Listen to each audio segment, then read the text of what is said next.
Puntong ito, ihahatid naman namin sa inyo ang mga pinakabagong ulat mula sa iba't ibang bahagi ng bansa. Mga isyong kailangang mabigyang linaw at aksyon.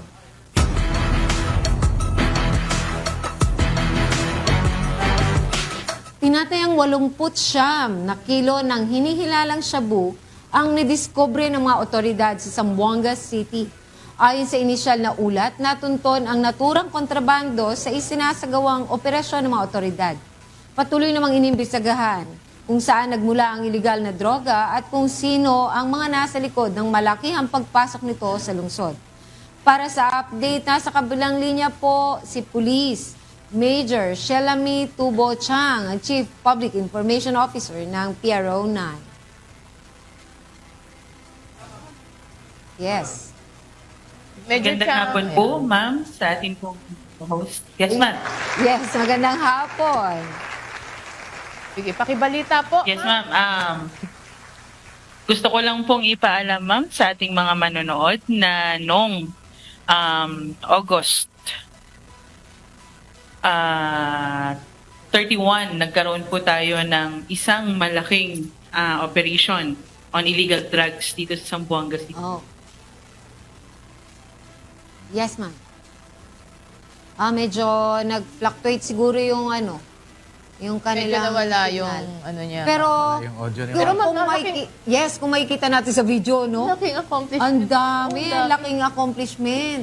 Awesome! Congratulations sa Regional Director ng PRO 9 and at the same time, sa mga naging Katuwang. mga katuwang no sa ganitong operasyon. Sa ngayon po ay para sa kumpletong detalye, tinatawagan lang po sa ating linya ng telepono ang ating PIO ng PRO 9. Si Ma'am Chang. Medyo mahina lang talaga yung signal. Pero ang ganda na, kung makikita po natin na ang mga ganyang Ang accomplishment. dami, ma'am. Ang dami nito. Sir, di ba yung mga gano'ng accomplishment, tapos makikita mo block, bloke. Ilan kayang Buhay ang mga buhay nasagip ang natin. masisira nun? Yes, kasi kung hindi na huli yan at Nako. nakarating sa mga kalsada, Yes. maraming Madaming mga masisirang buhay na kabataan, naman yan, masisirang buhay ang maging apektado niyan. So, congratulations sa Pro 9. Pro 9, no?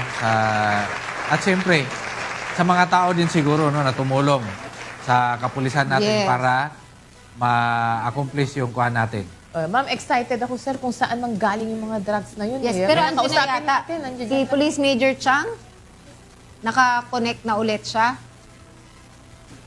Yes, ma'am. Yes. Ganun po. Ayun. Ma'am Chang, saan po Noong galing? August 31 po. Okay, August 31. Yes. Sige, Ma'am Chang, Yes, pakituloy ma'am. po. August 31, nagkaroon po tayo ng operation, ma'am, against illegal drugs dito sa Zamboanga City. Nakapag-intercept po tayo. Interdiction operation po yung nangyari kung saan nakakuha tayo ng 89 kilos of suspected shabu. Awesome! Dito sa Barangay Riondo po. Amounting to 605 million Oh, yun 200,000. Ma'am, ang dami, no. Pwedeng yes, tanong ko lang kasi medyo napuputol siya. Saan nakuha? Saang lugar ng Zamboanga Peninsula nakuha yan? Sa Zamboanga City po. O sa Zamboanga City. Yes. Saan daw po galing, ma'am?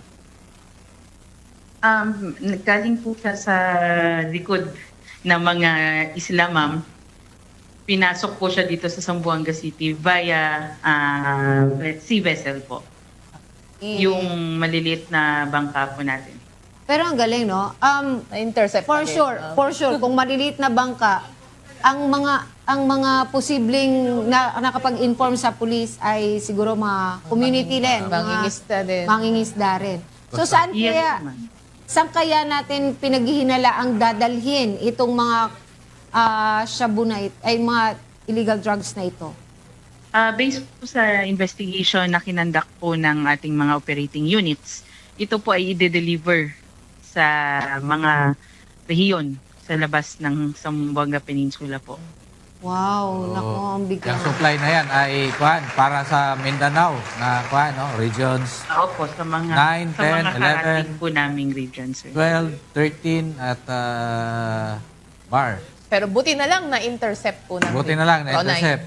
Sir, may tanong lang. Kasi actually may nag-text. Yes. May nag-text sa akin. Sir, at saka ma'am, saan daw dadalhin yung mga nakuhang mga, ano na yan, drugs, mga kontrabando na yan? May nag-text eh. Oo. Yes po, ma'am.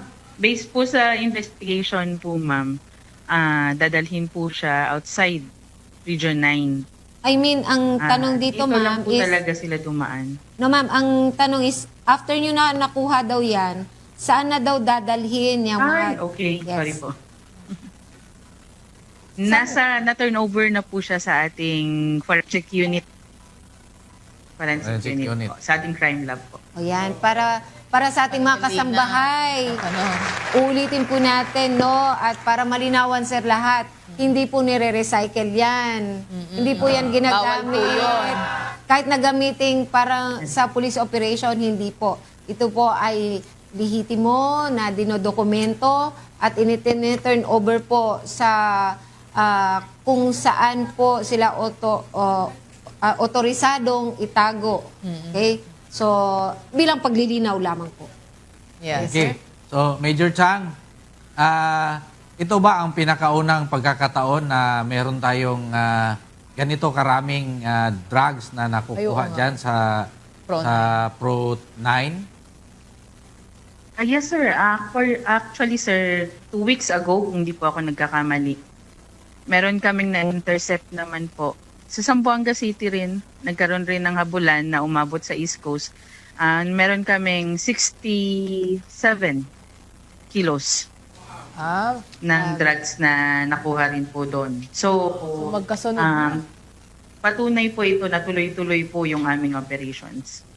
Yes, at palalaki yun, sir, no? Awesome! Nakukuha nila. Marami ang nakukuha dyan at saka magpapasalamat din tayo no, doon sa mga coastal community, Yes, sir. doon sa mga fisher folks, Recognizing the na effort. nagtumulong na makapagbigay ng mga information sa ating mga kapulisan.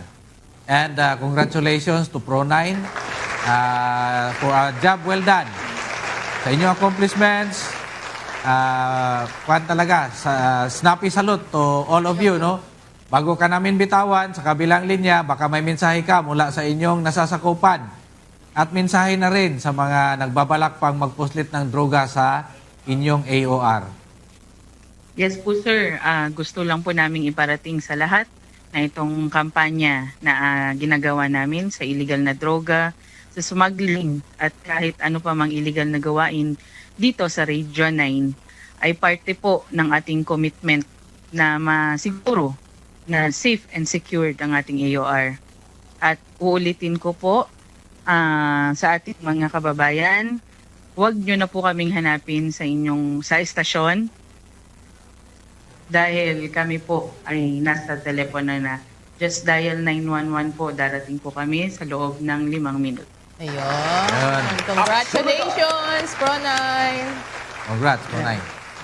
Okay. So, muli, mga kasangbahay, yan po si Major Shelami Tubo Chang, Chief Public Information Officer ng Police Regional Office 9 ng Zamboanga Peninsula.